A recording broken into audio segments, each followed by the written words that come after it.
Hi everyone. So here are the instructions for the first small assignment towards the beginning of the semester. Just so you know, originally it was going to be due February 1st. I decided to give you an extra week because, February 1st is just about a week away, a little bit more than a week, and you're just getting your toes wet at this point. So I figured I'd give you an extra week. So the idea behind this assignment, it's not like a big massive essay or anything. You don't even need to go out and do any research. Is basically to get you to take stock of your prior knowledge or ideas that you have about Indigenous peoples in Canada.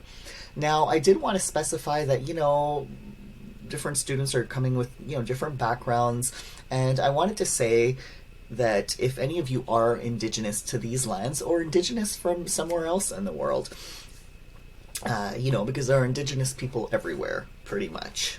Okay, except some parts of Europe right now. But, if you're Indigenous, especially if you're Indigenous to here, but like I said, elsewhere, you may or may not have grown up with access to the cultural knowledge of your people. And I wanted you to know that, because I know sometimes students come and they're like, they're Indigenous, but they're like, well, I don't really get to talk about it because I didn't grow up on the reserve or something, or, I do want you to know that, like, I kind of, to the extent that I can, get that. I kind of get it. And I do want you to feel comfortable with the choice of how much or how little you want to share about your experience as an Indigenous person. And I realize that, from teachings that have been shared with me, that some knowledge is not meant for everyone to know. And that's okay. Sometimes there are cultural protocols around that. And I don't want you to feel the pressure to kind of divulge things that you're not comfortable sharing. Also, your life experience is valid whether or not you grew up in your nation's homelands, or, you'll never be asked to speak for your people. I know that that's a common fear among different groups of people, right? There's this kind of like, oh, if I stick out, if I stand out, people are going to turn to me every time there's a question, and we're not going to do that here. You're going to be respected as the individual that you are, as a complete individual, not just this one thing about you. And you likely already know that knowledge differs from one nation to the other, from one Indigenous nation to the other. So if you would prefer to use this, you can take this in different directions. You can use this assignment to share what you know about your own people, and that's valid. Whatever you've learned from your parents, your aunties, your elders, knowledge keepers, or your peers, your life experience, that's fine. Or if you'd like to think of this as an opportunity to think about what you know about other Indigenous nations, right? Because there's a lot of variation, and maybe, there are other nations that you know a little bit about, but you want to kind of take stock, and you can mix it up too. For those students who are non-Indigenous, there's a big chance that your knowledge is based on inaccurate stereotypes that we see in the media and in our current education system. You're not going to be judged for that, right? If you wind up writing like, well, I know this little bit, or I've heard this little bit, and I'm not sure of the accuracy of it, I'm not going to kind of go, how dare you not know this thing? It's what you don't know is not your fault. Right? So, and you're encouraged to think about your own knowledge or the lack of knowledge about certain things from a place of curiosity and not self-judgment or defensiveness. And so sometimes I see non-Indigenous students, because there's a lot of shame sometimes with realizing how much you don't know, and that what you've been taught is incorrect. And that's understandable. But trying to kind of be okay, so I didn't know this, I wasn't taught that, I wonder why, and just kind of be curious about it instead of getting into this defensive stance that is actually going to block you from learning. So just keep that in mind. I'm not going to be judging you for what you've been exposed to. And also, if you know one Indigenous person or family, and they've shared their perspectives with you about different things that concern Indigenous people, then you are aware of the perspectives of one Indigenous person or family, okay? So I say this because sometimes I've had non-Indigenous students in my classes who were like, oh, my best friend in high school was Mohawk, and so I know that, and they're taking that, their best friend from high school, or that person's families, to kind of represent all Goyenkihaga or Mohawk people, or all indigenous people. And that's problematic, right? Because you wouldn't talk to one person who's, say, Italian or Chinese or Sudanese and assume that they speak for their entire nation. Well, some people would actually, but we really need to get rid of those habits. So please don't take the views or words of one person or group to represent an entire nation or all indigenous people. And that includes if you've been at Vanier a while, maybe you've been in a class or in the auditorium when there's been an indigenous guest speaker. None of these people speak for everybody at either. Their perspectives are valuable. Right, that's why we bring people in and ask them to share their views with us. But it's always a case of like, well, this is one view, and there's still a lot that I don't know. I can't base all my knowledge on that. So this is the beginning of the assignment disclaimer. I realize that took over 5 minutes, but I really want to know, or I want to kind of give you that background for where we're coming from with this assignment. So here is are the actual instructions for the assignment. So on the next page that we're going to look at very soon, you're going to find a series of reflection questions. Okay, and by the way, people ask, what do you mean by reflection? When you reflect on something, is that you're thinking beyond the immediate thing. It's like, okay, I'm looking at the window into the yard behind the building I'm in, and it's like, I really like that tree. Okay, well, Jackie, what is it about that tree that you like? Oh, well, it makes me think of resilience because, the neighbors at some point chopped off a bunch of branches and there haven't been any new leaves growing, but it's still there and it still looks strong. And the big, chunks of it, like, they're kind of a little bit shaped in a kind of creepy way, and I just think that's really cool. So I'm thinking about what it is that I'm saying, beyond the just kind of superficial, I like this, or I think this, or I know that. Digging deeper. So you're going to see these questions, and they're put into 2 categories. Okay, so there are 2 categories of questions, and you pick one from each category, and you answer them. Okay, you don't need to answer them point by point. Like, first I'm going to answer question number 3, and blah, blah, blah, blah. Now I'm going to answer question whatever. You can if you want to, if that feels good to do, but you can be more flexible. You can also use these questions as general guidelines. It's not like an exact science here. If you wind up in your response weaving between the questions that you pick and even touching on some of the other ones, that's okay. All right, so do what feels comfortable for you. If you like this idea, it's like, wow, Jackie's giving us a bit more freedom here. I can go and play a little bit more. Great, do that. If you feel like you need more structure, then you can follow a more structured approach, and that's available to you too. So also on the next page, you're going to see some options for what formats to use. You're going to see there are different options. You can write this, you can record it, so we'll get there. So here are the questions, all right? So like I said, there's category 1, which is what I know or think I know, and category 2, how I know what I know and how I can change it. So you're going to pick one question from each as a starting point, again, a very loose guideline, and you can look at this and there's some overlap between, but the point of the first category is to kind of, again, take stock, like an inventory of what you know or think you know.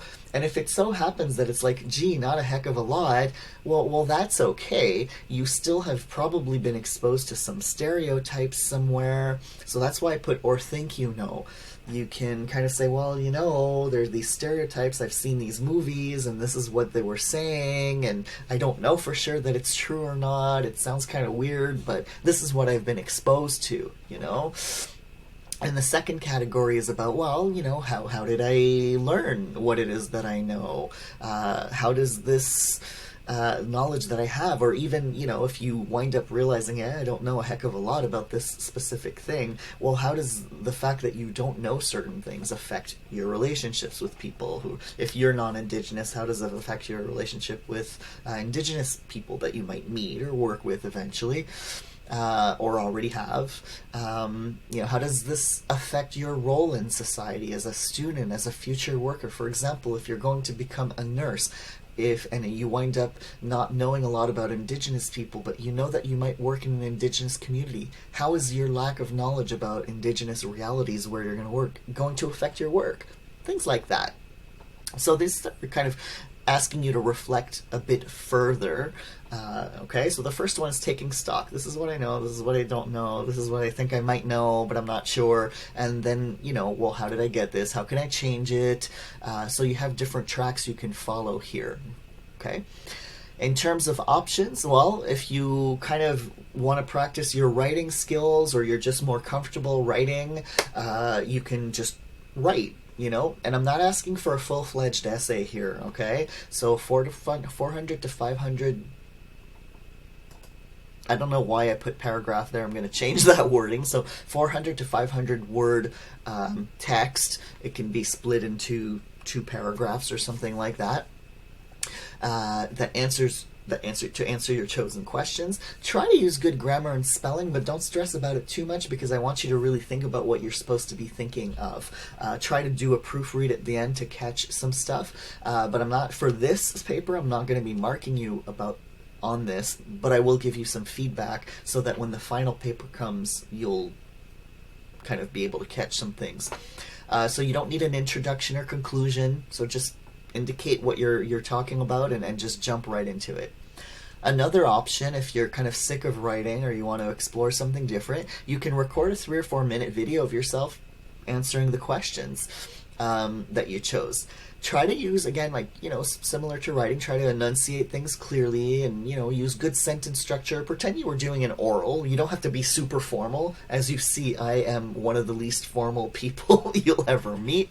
And just be yourself, So don't stress about it too much in terms of sentence structure and enunciation, but you still want to kind of form your sentences in a way that makes sense, to the extent that when we're speaking, we speak differently than we write, and that's okay. I don't care about ums and uhs. To me, that's a sign of being human. We're gathering our thoughts. I do it a lot, and it doesn't bother me when my students do it. I'm doing it now. So I will give you some general feedback, again, just to help you out, but you're not going to be marked on those technical things. You can present your reflections orally during one of our Wednesday Zoom discussions if you want. It won't count for a regular Zoom participation. You'll still have to do 5 others as a regular participant, active participant, according to those guidelines. But you can come one time, and usually we're small groups. We're probably going to be like 10 people max. But if you're comfortable, you can come and present your 3 or 4 minute thing during one of those, and then have a conversation with people about that. And the same guidelines apply here as if you were recording a video kind of thing. And finally, I'm open to ideas. So if you're a creative type, you like to write poetry or very short stories or a small script for a play, or you want to take a picture, or there's a picture that this makes you think of, or an image or something, interpretive dance, I don't know. Usually with these kinds of things, you have a little artist statement that explains how it's connected to those questions. But this is something we can explore. In Indigenous worldviews, there's an honoring of all forms of transmitting knowledge, right? We're not limited to this very academic-y read and write kind of thing. So on the last page here, that's coming up, you have submission instructions. So how are you going to get this to me, and how I'm going to go about giving you a mark. So in terms of submission, if it's anything written, you can just stick it in a Word document like this and upload it to where you got this, Assignments in Dropbox. And I'll just quickly go over there and show you. If you have this document, then you've already been here. So Assignments in Dropbox in our class, right? So I'm in Native Peoples, Assignments in Dropbox, list of assignments, like so. Takes me to this page. And you have the weekly readings, the weekly journal entries. So after I finish this, I'll upload this document up down here. You'll have, I think I called that category projects or assignments or something. You'll retrieve it here and then re-upload it here. So that's if it's a document. Oops, wrong document. If it's a video, you can. The easiest thing is probably just to upload it to YouTube. If you have a YouTube account, make sure to list it. There's an option to list it as unlisted, so that only people who will have the link can access it. It won't show up in anybody's search. So if you want to respect your privacy, you don't want this open to the public, then you can do that and just send me the link. And then after, if you don't want to leave it there because this is Google, right? YouTube is Google now, and who knows about privacy, you can always remove it. And then, yeah, send me the link through Mayo. If you have other ways of making videos, MP4s sometimes are too big to send by Mayo, so that might be tricky, but will try to figure something out. There are free services too, like the one I'm using to screen share. It's called Loom. You can make, with a free account on Loom, Loom, you can make videos that are up to 5 minutes long. And also, as students, you all have access to the Microsoft Office platform, and there's something called Stream where you can record up to 15 minutes. So if you know how to use that, it's the same principle. You share your screen and you're there in a little bubble. So these are options, and if you want to talk to me more about it, we can talk, and I can guide you through that. And again, anything kind of creative art of our artistic, I mean, if it's a picture you have at home or something, you can take a picture of it and insert that picture into a Word document along with your explanations and then upload that to assignments in Dropbox. Regardless of the format that you're going to use, video, written, whatever, I'd like to also hear from you. You might remember in the student questionnaire, I asked everybody what academic skills that they'd like to focus on more. And that's because, especially in this course, I really focus more on the indigenous worldviews around this stuff, and I do have to kind of consider academic stuff because we're still in academia, but we can't cover everything, and I can't help everybody with everything. But if you really, you have a problem with sentence structure and you'd like a little bit more support on that, you can indicate that.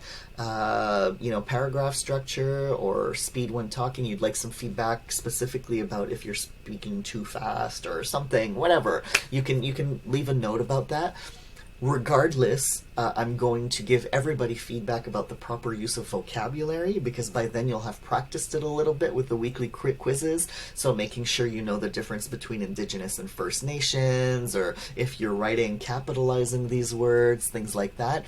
I won't mark you, but I'll give you feedback, and then in the future, I will mark you, right, for the final paper. So we're practicing the whole semester to make sure you get it right. And here you have a little grid. I'm not going to go through this with you, but if you want to aim for an excellent mark, this is what you need to do here. Show you put some serious thought into it, giving some actual real-life examples, showing a willingness to question your own knowledge and enrich it. Then you're very good. It's like you're coming close, but maybe you're missing a few things, and so on and so forth. Okay? So, if you have any questions on this, please feel free to drop me a line. I have office hours that are listed on Leia. You can book an appointment with me if there are too many Mayos flying back and forth and you just want to meet with me one-on-one and go, I read this part confuses me, but please look at this before you send me your questions.